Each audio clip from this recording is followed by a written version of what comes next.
Hello, welcome back to Billy Ho Sports. Today's preview, we're going over to Woodbine. We have several Breeders' Cup win and you're in races, the Breeders' Cup Challenge Series.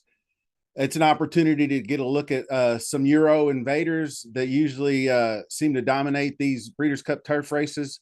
So they have the Bet 365 Summer Stakes for 2-year-olds for the Breeders' Cup Juvie Turf. Then you have the Johnny Walker for the fillies and that turf event, 2-year-old juvies. So I appreciate you joining me. Viewer support, always very important to me. So please subscribe to the channel if you haven't done so. If you're not subscribed to the channel and you're watching, stop right now. Click that subscribe button, and right over by it is that like button.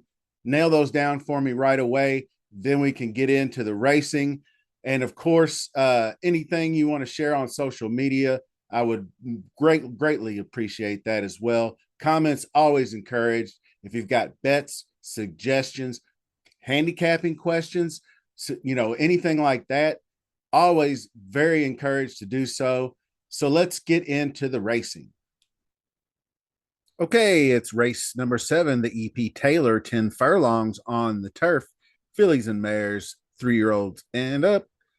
Number 1 Blush is getting Lasix for the first time, but I believe 15-1, longest shot in the race. Probably not likely to make any tickets. If you want to bet trifectas and whatnot, you just click the all button for the last leg of it and hope for the best with only 6 horses in the race. So I'm not going to get into all that. I want to pick out who's going to win this race. And number 2, Moria, is a likely candidate. Kevin Attard is the trainer. Big time race in the grade 2 Beverly D, outdueling Fev Rover in this race down the stretch to get the win. She just always shows up. You can see the first, you see first, second, third, first, second, third, second, by a neck. 102, 99, 98, big late pace numbers, nice pressing style. So definitely one of the top contenders for obvious reasons. 7-5, I believe, is the morning line favorite. So here's Fev, 7-2, I believe, third choice in this race. Mark Cassie trains. This is probably going to be like if you do heart, brain, and money, which way you go with bets. The heart is here. Johnny V, Mark Cassie. 99s, great race here in the Beverly D. Just wasn't able to hold off. Moria lost a head bob basically down the stretch, mile and 3/16. But I mean, 10.0 on the average win distance on the Dan Sire side. Plenty of stamina to get that 10 furlong distance. This was actually 9.5 at Colonial. So Fev should be definitely contending in this one. Next up is Full Count Felicia, a nice horse. She she looked strong in a wire to wire, going 9 furlongs, grade 2 Canadian.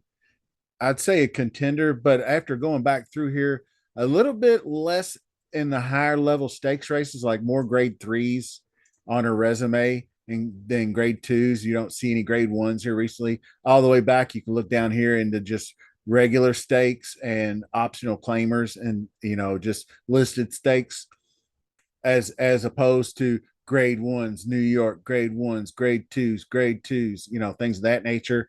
So I think a little less class as far as that goes. Blue Rose Sin, I believe, is one of those unknown Euros. Wait and see for me. I did do a little capping back here in the Prince of Wales, but I didn't like her very much in the race. 7th by 10 lengths. I just not going to do anything with that one. Like I said, you click the all button for the third leg of a trifecta if you want to try to get one of these, because I think you're going to get the best value that way. I do like Umberto Rispoli as a jock.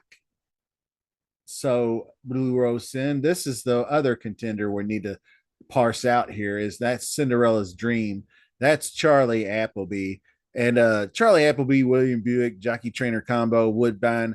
It's almost an auto include in anything like pick 3s, 4s, and 5s, underneath uses and exotics, even in boxing. just an include in all across the board because you're not going to win it. Not going to want to miss anything. First time LASIX, 50% first LASIX. So, you got a 1 in 2 chance. May improve with LASIX added. So I'd say so. I mean, she proved her mettle in these last two Belmont and Saratoga Oaks invitationals. You saw how she just blew by everybody coming home. And Buick was really best. I mean, he asked and she answered. He didn't have to get the crop out. He wasn't getting after her, shaking her up or nothing. She just hit the gas pedal and just, left them in the dust. So ultimately, to select this race, let's look at the bias real quick. There's only 5 races, but it is early speed, 60%, 20% pressing. Just the one race where a presser won, but that's not going to stop somebody like Cinderella's Dream, who will have to work. I think the pace will be a little bit more contested. You could see -6, -10, and she still closed them out. So if she has a little bit more contested pace to run at, she's going to be in good shape. I am going to root for Fev, and I think Fev Rover is going to offer the best value. So I will probably, if there's some kind of money back special, it'd be worth the bet there. But you can see Moria or Cinderella's Dream, one of those three. You can box those in the first, like do those three, and then flip them 1, 2, and then all button for third in the trifecta and hope for the best. And sometimes that happens. If you spend too much money, you end up losing money, but you never know. One of those other 2 horses, and you get one of these off the board, and you could come out with a decent payoff. Hopefully all 6 remain in the race, but that'll do it for the EP Taylor. Until next time, subscribe, like, and share Billy Ho Sports. See you soon. Dan to the inside. Epic ride 3 wide. Hello, Billy Ho here. As the sole creator for this channel, I need you, the viewer, to help me grow. Just by subscribing to the channel and clicking that like button alone, you can help spread Billy Ho Sports to the racing community on YouTube. But there are other ways you can help. You can instantly share my content on social media directly to your chosen platform.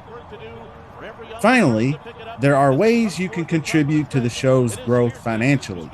I use cash apps such as Venmo and PayPal. You can check the description of my videos for the details there. Also, did you know there was a super thanks option on YouTube? Yeah, just click those 3 little dots at the bottom right hand of my videos, select thanks, use the sliding scale to choose a monetary value that you would like to contribute, and boom, there you go. Remember, your continued support means so much to me, so thank you for sharing in this journey, and have a great day.